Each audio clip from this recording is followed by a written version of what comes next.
आप ये जो मेरे पीछे ये देखिए धान की फसल देख रहे हैं, ये बस कुछ ही दिनों बाद हार्वेस्टिंग के लिए तैयार हो जाएगी। 2-4 दिनों बाद हार्वेस्टिंग के लिए तैयार हो जाएगी और उसके बाद खेत खाली हो जाएगा। खेत खाली होने के बाद हम रबी सीजन की तैयारी करेंगे, जिसमें हम गेहूं की बिजाई करेंगे। धान और गेहूं, क्या ये एक हम संतुलित फसल चक्र अपना रहे हैं? ये एक सोचने वाली बात है। तो मैं आज आपको संतुलित फसल चक्र के बारे में पूरा जानकारी देने वाला हूं। तो नमस्कार दोस्तों, मैं अभय शर्मा आपका स्वागत करता हूं agri and nature informer channel पे। तो चलिए दोस्तों, हम संतुलित फसल चक्र के बारे में बात करते हैं, जिसमें हम सबसे पहले धान, सरसों और मूंग के बारे में बात करेंगे। तो धान हम 15 जून से उसकी नर्सरी तैयार कर सकते हैं। और इनकी अगर मैं कुछ उन्नत किस्मों के बारे में बात करूं तो Danteshwari, Mahamaya, JRB 01, MTU 1010, IR 64 व कुछ अन्य संकर किस्में भी हैं। और साथ में हम इसको बीज उपचार के लिए अगर तो हम इसके लिए कार्बेंडाजिम 50 WP या फिर कार्बोक्सिलिन थायरम 3 ग्राम प्रति किलोग्राम बीज की दर से उपचारित कर सकते हैं, या फिर ट्राइकोडर्मा विरिडी भी हम इसमें प्रयोग कर सकते हैं, जो 5 से 10 ग्राम प्रति किलोग्राम बीज की दर से उपचार कर सकते हैं।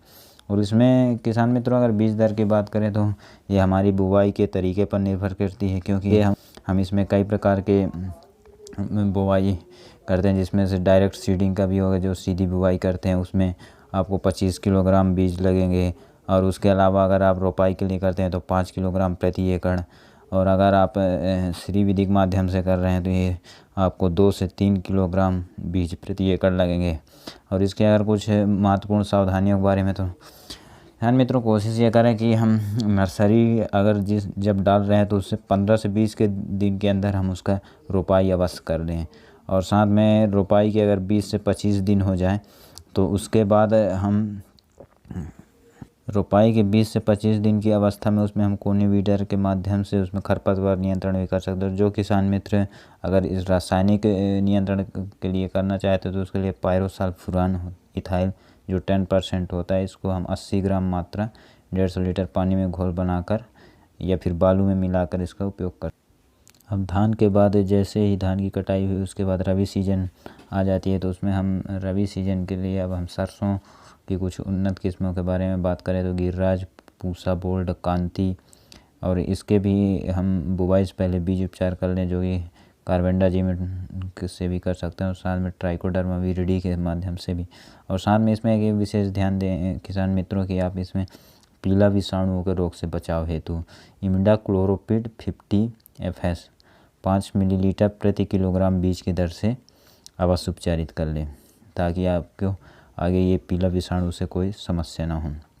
और इसमें अगर कुछ महत्वपूर्ण ध्यान रखने योग्य बातें हैं तो आप इसमें वेंटोनाइट सल्फर 10 किलोग्राम प्रति एकड़ की दर से उपयोग करें। और साथ में बुवाई के 48 घंटे उपरांत आप इसमें पेंडामेथिलीन 30% EC की 1 लीटर मात्रा 150 लीटर में घोल बनाकर प्रयोग करें, ताकि इससे आप खरपतवार नियंत्रण कर सकते हैं इसमें। और साथ में रस चूसक कीट के नियंत्रण हेतु आप इमिडाक्लोप्रिड 70.8 SL 60 से 80 मिलीलीटर प्रति एकड़ की दर से छिड़काव करें।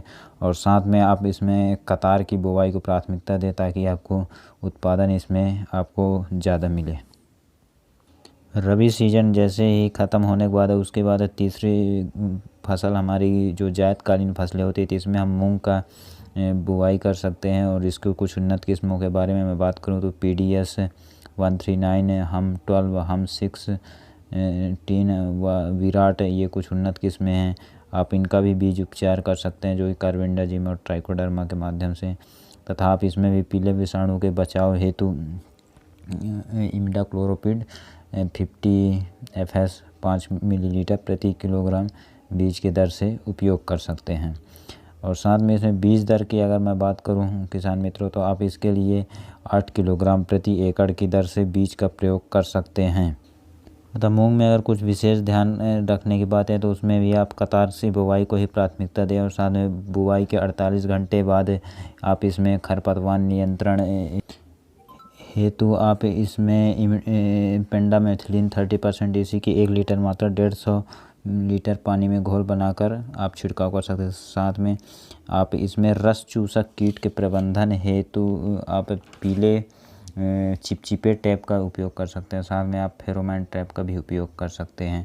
और इसके अलावा आप इसमें रस चूसक कीट के नियंत्रण के लिए आप इसमें इमिडाक्लोप्रिड का प्रयोग कर सकते हैं। तो किसान भाइयों, मैंने आपको इसके पहले धान, सरसों और मूंग इस फसल चक्र के बारे में बताया। अगर इसके अलावा अगर एक और दूसरा फसल चक्र मैं आपको बताऊं तो उसमें धान, चना और ढैंचा, जिसमें कि हमें चना एक दलहन फसल हो गई तथा ढैंचा को हम ग्रीन मैन्योर अर्थात हरी खाद के लिए इसकी खेती कर सकते हैं। तो पहले चने के विषय में बात करते हैं, क्योंकि धान के विषय में मैंने आपको पहले बता ही चुका हूँ। तो चना की कुछ उन्नत किस्मों के बारे में बात करें तो JG12 हो गया, JG14 हो गया, JG16 हो गया, JG64, RVG 201, RVG 202, RVG 203, ये कुछ उन्नत किस्में हैं। साथ में इसकी अगर बीज दर के बारे में हम बात करें तो 40 किलोग्राम प्रति एकड़ की दर से आप इसका बीज प्रयोग में ला सकते हैं। साथ में अगर आप बुआई से पहले बीज उपचार अवश्य कर लें, जिसके लिए आप कार्बेंडाजिम व ट्राइकोडर्मा विरिडी का प्रयोग कर सकते हैं। साथ में आप कीट से बचाव हेतु इमिडाक्लोप्रिड FS की 5 मिलीलीटर प्रति किलोग्राम बीज की दर से आप उपयोग करें। और इसमें एक ध्यान रखने योग्य बात यह है किसान मित्रों की उकठा रोग के बचाव के लिए आप जैविक फफूंदनाशक से मृदा उपचार अगर करेंगे तो उसके कारगर परिणाम मिल रहे हैं। तो ये आप कार्य अवश्य करें। और साथ में आप ट्राइकोडर्मा विरिडी और 2 किलोग्राम व सीडोमोनास 2 किलोग्राम की मात्रा 50 किलोग्राम कंपोस्ट में मिलाकर नम खेत करके इसको खेत में जब नमी हो उस दशा में उपयोग करें। और साथ में इसमें आप महत्वपूर्ण बात है तिल्ली से बचाव के लिए आप इसमें फेरोमोन ट्रैप का उपयोग कर सकते हैं। और 20 से 25 दिन बाद इसमें आप फूटा हुआ निपिंग अवश्य करें, क्योंकि इससे फिर आगे चल के आपके फसलों में शाखाएँ ज़्यादा फूटेंगी तो उस उत्पादन भी ज़्यादा प्राप्त। आप इसमें जल संरक्षण हेतु आप शून्याकर्षण बुवाई को भी प्राथमिकता दे सकते हैं। चने की कटाई के बाद हमारी जो तीसरी जायदकालीन फसलें आ जाती है, जिसमें हम ढैंचा का उपयोग खेती कर सकते हैं, क्योंकि ये एक ग्रीन मैन्योर अर्थात हरी खाद के लिए बहुत ही अच्छी खेती है। तो इसमें अगर हम कुछ उन्नत किस्मों के बारे में बात करें तो सेस PDC SR1 है, सेस पंत 1 और सेस H1, सेस NBGR1, ये कुछ उन्नत किस्में हैं। साथ में इसमें अगर बीज दर की मात्रा का देखें तो 40 किलोग्राम प्रति एकड़ दर से इनमें बीज की आवश्यकता होती है। बुवाई का तरीका तो इसमें आप लाइन से लाइन की दूरी 30 सेंटीमीटर तथा पौधे से पौधे दूरी 15 से 20 सेंटीमीटर रख सकते हैं। खाद एवं उर्वरक प्रबंधन के बारे में अगर बात करूँ तो इसमें आप प्रति hectare nitrogen 40 kilogram, phosphorus 60 kilogram तथा पोटास 40 किलोग्राम ये आप उपयोग कर सकते हैं। और खरपतवार नियंत्रण के लिए आप इसमें एक बार निराई गुड़ाई अवश्य करें। और साथ में महत्वपूर्ण अगर कुछ बात है तो इसमें किसान मित्रों की हम ये हरी खाद के लिए फसल ले रहे हैं तो इसके 45 दिन की आवश्यकता जैसे अवस्था हो जाए इस फसल की, तो आपको इसको मिट्टी पलटने वाले हल से पलट दें तथा मिट्टी में इसको अच्छी तरह मिक्स कर दें और आवश्यकता होने पर आप इसमें सिंचाई कर दें, ताकि ये सड़ के मिट्टी में अच्छी तरह मिल जाए और जिससे हमें ज़्यादा से ज़्यादा कार्बनिक पदार्थों की मात्रा प्राप्त हो। तो किसान मित्रों, मैंने आपको संतुलित फसल चक्र के बारे में बताया। तो जो किसान भाई अगर साल भर अनाज की फसलें ले रहे हैं तो उसमें आप इस संतुलित फसल चक्र को अवश्य अपनाएं, क्योंकि इससे आपको मृदा भी स्वस्थ रहेगी और आपको ज़्यादा से ज़्यादा उत्पादन प्राप्त होगा।